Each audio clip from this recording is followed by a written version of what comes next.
자, 이번에는 집합에 대해서 알아볼 텐데 예를 들어서 해볼까? 뭐가 집합인지. 예를 들어서 키가 큰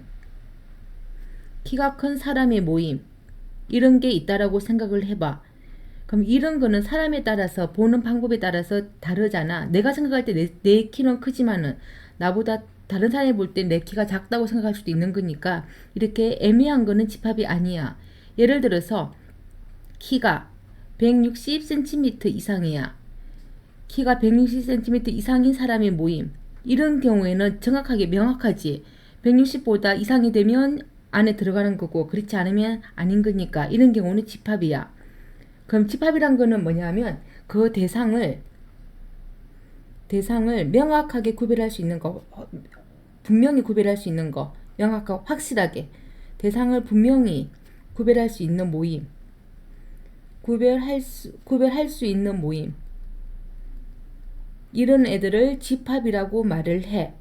뭐 키가 큰 이런 게 애매한 거 말고 키가 160 이상 이렇게 정확하게 확실하게 누가 봐도 명확한 걸 집합이라고 말하고 그 집합 안에 들어가는 하나하나의 애들을 하나하나의 대상을 그 대상 하나하나를 뭐라 하냐면 원소라고 말을 해. 대상 하나하나. 예를 들어서 자연수의 모임이 있어. 어떤 자연수의 모임이 있다면 자연수란 거는 1, 2, 3, 4 이런 애들을 자연수라고 하잖아. 그래서 이 하나하나를 1, 2, 3, 4 이런 거 한 개 한 개를 전부 다 뭐라 하냐면 원소라고 해. 예를 들어 또 어떤 거 할까? 뭐 1부터 10보다 작은 자연수라고 할까? 10보다 작은 자연수. 10보다 작은 자연수의 모임을 자연수를 집합 A라고 가정을 할게. 집합 A. 그러면 A란 거는 누구냐면 이렇게 집합 원소. 이거 얘를 집합 갈로라고 해. 집합 기호를 쓰고 1, 2, 3, 4 땡땡땡땡 10까지 있다고. 10보다 작은 거니까 10까지가 아니고 9까지겠네. 내가 작다고 말했으니까. 그래서 10보다 작은 자연수의 모임이란 거는 1부터 9까지 애들을 10보다 작은 자연수의 모임이야. 이 경우에 안에 들어있는 하나하나를 원소라고 하는데 원소를 나타내는 표시 방법이 1이 A에 들어있잖아. 이럴 때 이런 A의 원소이다. 이런 표현을 했어. 요 기호 자체를 원소 기호라고 말을 해. 1과 9 사이에는 뭐 예를 들어서 20이란 건 없지. 그럼 20은 A의 원소가 아니야. 이렇게 표현하면 원소가 아니란 뜻이야.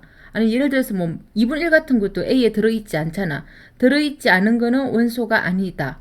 뭐 4도 들어있으니까 4는 A의 원소이다. 그래서 이런 식으로 원소 기호를 나타내는데 그래서 그 집합에 들어있는 대상 하나하나를 원소라고 말을 하고 원소 기호는 이런 식으로 뭐 이런 A의 원소이다. 이런 식으로 나타낼 수 있다는 뜻이야.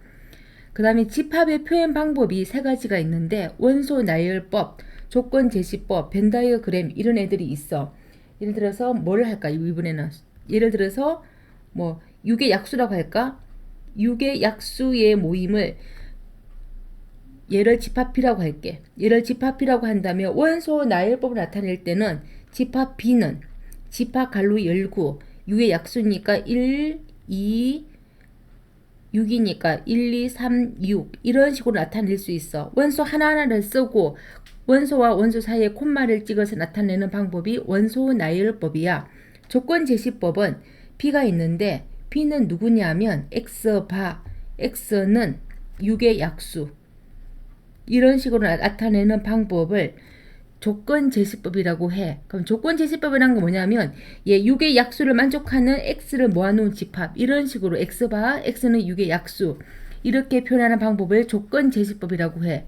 그 다음에 벤 다이어그램은 이런 식으로 집합 갈로 안에 원소를 써줘. 1, 2, 3, 6 콤마 찍지 말고 원소 하나하나를 이 그림으로 나타내는 방법을 집합 B니까 B라고 써줄까?